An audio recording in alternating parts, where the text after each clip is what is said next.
Overpayments. They're super fun. They're so unique. They're interesting and absolutely horrific. Here's the deal with overpayments. Overpayments are essentially a letter that you receive in the mail that tells you something horrific, that you owe money to the US Treasury by and through the Social Security Administration. Now, let's start off with some basic facts. During the 2022 fiscal year, the agency clawed back around $4.7 billion of overpayments, while another $21.6 billion remained outstanding, according to the report by the SSA inspectors general. Okay. So, what's interesting about this is that the overpayment problem is a multi billion dollar issue on a yearly basis. Now, here's what you need to know. The SSA sometimes will overpay people, or sometimes somebody will be working and they go ahead, and as a result of that, they screw up a rule, shouldn't have gotten a check that month, yada, yada, and then they owe the SSA money.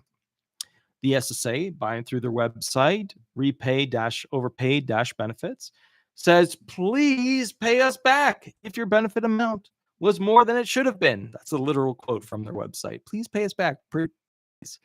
If you got a letter in the mail that says you got more money than you should have, please pay us back within 30 days. Benefits are overpaid when we can't accurately calculate your benefit amount because our information is wrong or incomplete. It can happen if you don't share updates with us about what's changed in your life, like your ability to work, living situations, marital status, or other income. We will wait at least 30 days plus 5 mail days from the date of the overpayment notice before we start collecting the overpayment. If you submit a request for waiver of reconsideration before 30 days has passed, we will not begin collecting an overpayment until a decision is made upon your request. You can repay it online. You can call them. You can blah, blah, blah, blah, blah, all these things. Okay, bottom line is this. Overpayments are a problem. Now, here's the deal with overpayments. No matter what the day is, whether it's a holiday, whether there's like a comet coming to destroy the earth, I, at Disability Resolution PA, the law firm I work at, will get a call no matter what from somebody who has an overpayment claim. Every single day, I get a call from somebody who has an overpayment claim issue. And it's not really just one, it's many. It's like at least 3 or 4 every single day. Hey, I just have a quick question, which, by the way, just so you guys know, if you're new to the channel and you don't know how it works, every Thursday I go live, 8 to 10 p.m. I answer questions. You just call the phone number, the 407-279-1754 phone number. You'll see me answering questions. You ask me your questions, you use a fake name, you get 5 to 7 minutes, and you can ask me whatever question you want. If you need more time than that, you can do the new thing we're doing, which is you can buy an hour of time. That's becoming extremely popular. The most popular thing of it is people are literally calling me just to read through their 3373 and give them additional potential things to put into it. I never thought that would be important for like the buying of an hour of my time thing, but people are doing that massively. They get the 3373 form, the adult, functional form. They're like, what do I put on this thing? Because they know from watching all the videos online that form is like the evidence that they use against you when they're writing their brief. So bottom line is, other people use it for running hearing questions when they can't get a hold of their attorney and stuff like that. But those are the two options: 5 to 7 minutes free, or basically you get you can buy an hour. Now, here's the kicker with these overpayment claims. The overpayment claims, no attorney that I'm aware of will take them anymore. I used to be one of the last ones to take those. And what happened was we would take them and we would win them. And when we would win them, we would still lose money because the claimant just never has enough money to pay for an attorney to work on something on an hourly basis if they're on disability benefits, especially if they have an overpayment being brought against them. So the issue that you run into is that attorneys no longer represent claimants for overpayments. So the SSA is going to, like a fisherman, be grabbing and pulling and grabbing and pulling and grabbing and pulling in that overpayment money because attorneys are not willing to represent them anymore because they just can't make any money at it.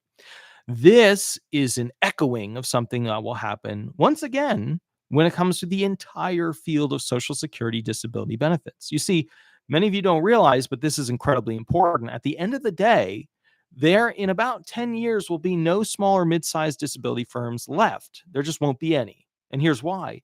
They'll all be purchased or moved or consolidated into massive, massive disability law firms because there will be not enough, there just won't be enough money per claimant to make representing them. Because as you guys keep losing money through inflation and the cost of living adjustment being just, improper, so do the disability attorneys. And as a result of that, the only way disability attorneys in the future, in about 10 years, will be able to actually represent people is just mass representation. They don't do much, no custom work, mass representation. And many of you are like, well, that's not fair. Well, having employees that can't get paid is also not fair. Having to pay rent that is super expensive with inflation and a downed economy, and the benefits we get from representing people being like a couple grand here and there, that's also not fair. So the bottom line is overpayments is just another way that the government is taking a large percentage of money from the average person. Now, this is a problem because it's big money. It's a business of the SSA sort of money level situation. Let's talk about it. There was this article, KFF Health News, Social Security overpayment billions to people, many with disability, then it demands the money back. The way it works is this. A person will go ahead and they will get a notification in the mail. And usually they're accustomed to receiving this monthly check, monthly check, monthly check. And then all of a sudden they violate some rule or regulation that they maybe knew existed, maybe didn't know existed. And now all of a sudden they get a notification. This lady, Justina Worrell, 47 years old, received an overpayment check request, or, that she pay request for $60,175.90. And that she pay it back within 30 days. Now, obviously, people on Social Security benefits do not have, 60 grand sitting around. They just don't. They don't have 60 grand sitting around. They're not ready to buy a Tesla tomorrow. Okay. So the bottom line with this whole situation is that there's a lack of education problem. And it's an education problem where the SSA can't educate people on how scary these overpayments are and what the rules are that cause the overpayments. They'll send out a cute little booklet, sure, but the SSA is now, with all their technology and supercomputers and all this stuff, they're able to search more files. They're able to figure out more people who are basically violating the system. They have CDI units and investigators in every single state now. They have sub CDI unit stations. They have investigators following people around all the time, with literally at all time. In America, there is never a day where an investigator is not following a disabled person around. There's literally never a day on planet Earth where the SSA is not following somebody around. So the point is this, okay? Okay, what does this all mean? What does it all count into, right? It means that we're about to see an even larger flood of overpayments because their technology keeps getting better to recognize when people are doing something they're not supposed to be doing. And people are still, for the most part, as clueless about the overpayments as they used to be. Sure, they'll send out their pamphlets, and we talked about that, but it's not enough. There has to be some sort of course as to like what you do, how you report it, what's going to happen, yada, yada, yada. So the problem here is this. The overpayment game is growing. And this, overpayment situation is very costly to the Social Security Administration. A lot of people don't realize that, but when the government does something, it usually costs about 6 times more than like a private individual to just do it on their own. And so the reality of it is this. At the end of the day, we do not know what the future of this whole system is going to equate to. But I just want to make you guys aware of your options when it comes to this. When you have an overpayment, you can go ahead and file basically 2 documents. You can file, an appeal first. You can file a, waiver first. You can file both at the same time. Usually the SSA prefers to see the waiver request and then the, appeal document submitted. But your appeal document, your 561, or if it's a cessation claim, it's a different document, or it's the waiver or reduction document, right? Which is your SSA 632 form. So your 2 options are pretty please SSA, reduce the amount that I owe. Pretty please SSA, waive the amount that I owe. Pretty please SSA, I want to appeal this thing and then take it up to a different level, have somebody review it, etc. Those are basically your options. Now, with that said, the SSA has some unwritten rules. Usually, if it's around $1,000 to $1,500 or less, they'll go ahead and waive it.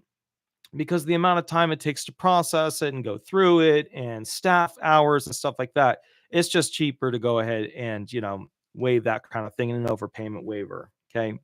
But then you have another issue, which is that Congress is standing on the necks of the SSA to say, we want more of this money that's not supposed to be paid out to come back to the SSA and not leave its doors to begin with. So they're becoming more aggressive because their mantra at these overpayment stations is think of the trust funds, they're running out. So the reality is this: you have a unique situation coming up in front of you where Social Security benefits that for the disabled, for those on SSI or SSDI benefits, or DAC benefits or whatever, are going to feel a little bit like they got stuck in a gotcha situation. They got the benefits, but then they did this little thing, and this little thing caused a massive overpayment, and now they gotcha. A classic example of that is where somebody will own another car on their property, okay, but it won't be registered. And they'll have one car registered to their name, the other car will be on their property. They'll actually own it. The value of that other car on their property is like, let's say, I don't know, let's say $4,000. And then all of a sudden, a CDI unit investigates them, right? Classic situation. Who owns that? Oh, this person owns that. Oh, and then you get a couple people to say, well, that person owns that car. That's their car. That's the car they left there, right?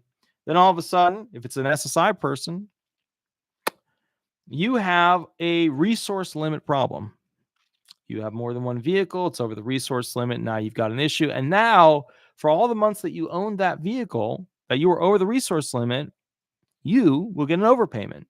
And, there's many different variations of that situation. Okay.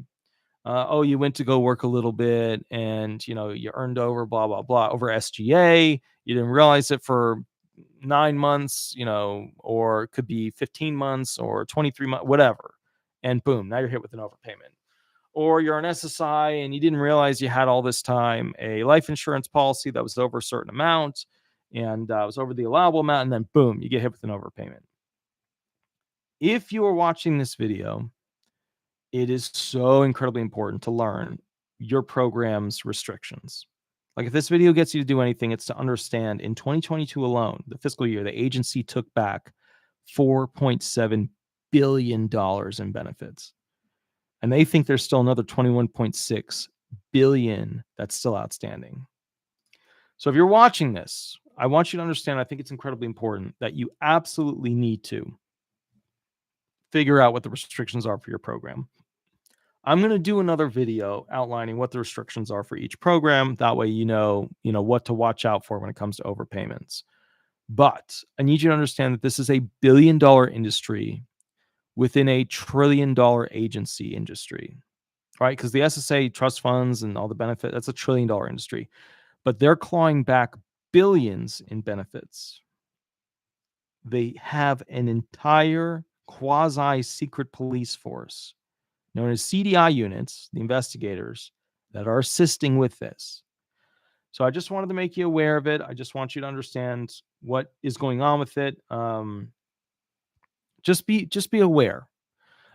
And the worst part is the following. Overpayments used to have attorneys that would go ahead and do the hourly fee petitions with people. We don't do them anymore. We literally lose so much money doing that stuff.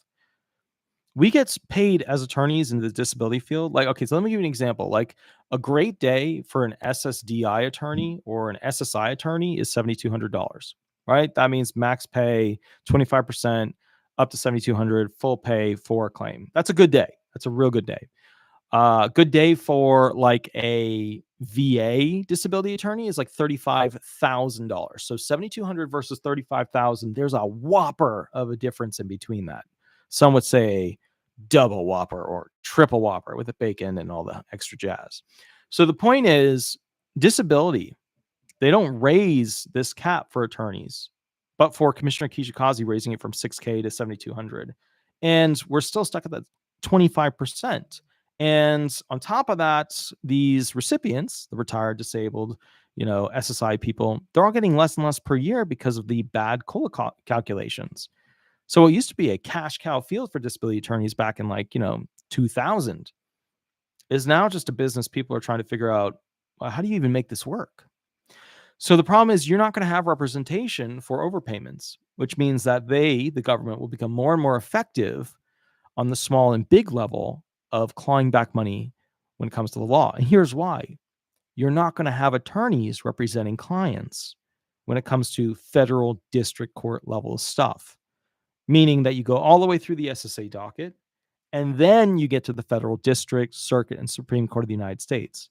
There's no attorneys out there that are really going to be that interested, even if the EJF fees are there. So the point I'm getting at is, even if you've got a great claim, even if you have a great case, finding an attorney to assist you with it, near impossible. 3 to 4 times a day, I tell people I no longer do these claims. 3 to 4 times a day. That's how many people call in saying, I have to talk to the attorney. They get me on the phone, 3 to 4 people a day. Can't do the overpayment claim. We just lose money. We lose money per every single one of them. So anyways, guys, I will catch you a little bit later. I wanted to make sure you understood this. I know that some of you guys get angry at me for telling you what's going on. It's, me, the person in the industry, telling you the problems in the industry. So I hope you realize that. But anyways, I will catch you a little bit later. Have a wonderful, wonderful day. And we do have an update for the Marble Mountain Horse Estate coming out soon, which is absolutely incredible. There's all these little kids riding around, and it's so adorable. They're like little tiny kids with these like giant helmets. They all look like they have big helmets because, like kids with riding helmets, they just look like giant heads. Like they have these giant helmets on, but they're all like riding around on horses. And there's this tiny little pony. It's like a miniature pony or a miniature horse or something. It's like the pony that they used to make that meme about like this body was made for feed, not speed, like the super chubby little pony. It's just adorable. It's just so adorable. Anyways, guys, I will catch you a little bit later. You have a wonderful day, and keep an eye out for that update, and I will catch up with you tomorrow. Thanks so much, everybody, and we'll go from there. Thanks so much. Bye-bye. Bye-bye.